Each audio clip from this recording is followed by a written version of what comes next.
지난해 말부터 전세 보증금을 돌려받지 못하는 세입자 문제, 이른바 깡통 전세 문제가 이어지고 있습니다. 용인에서도 올 상반기에만 110건이 넘는 보증금 문제가 불거진 가운데 특히 연립과 다세대 주택이 걱정입니다. 이와 관련해 용인시정연구원이 시 차원의 예방책 마련을 제언했습니다. 김효순 기자가 보도합니다.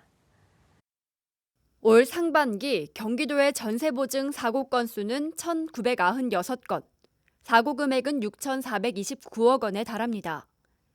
이 가운데 용인에선 113건의 전세보증 사고로 362억 원의 피해가 발생했습니다.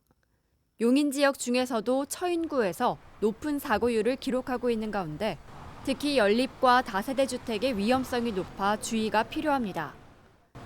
용인 지역 아파트와 비교해보면 아파트는 매매가 대비 전세가, 평균 전세가율이 66.6%인데 연립과 다세대 주택 평균 전세가율은 89.8%로 20% 이상 높은 것으로 나타났습니다. 이에 더해 연립, 다세대 주택에선 매매가와 전세가가 차이가 없는 이른바 깡통 전세 위험거래 비중이 71.5%를 차지했습니다.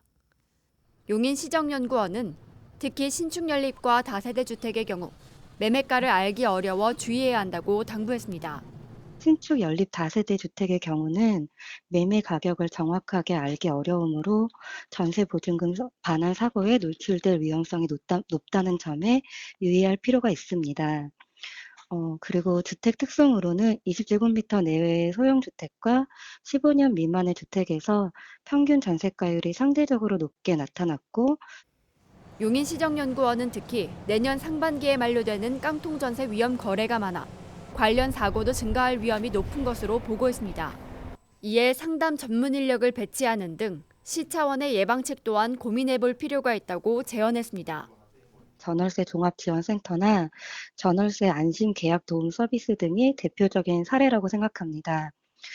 또 계약 동행 서비스가 어렵다면 안심 부동산 중개인 선정 등을 고려해 볼 수도 있다고 생각합니다.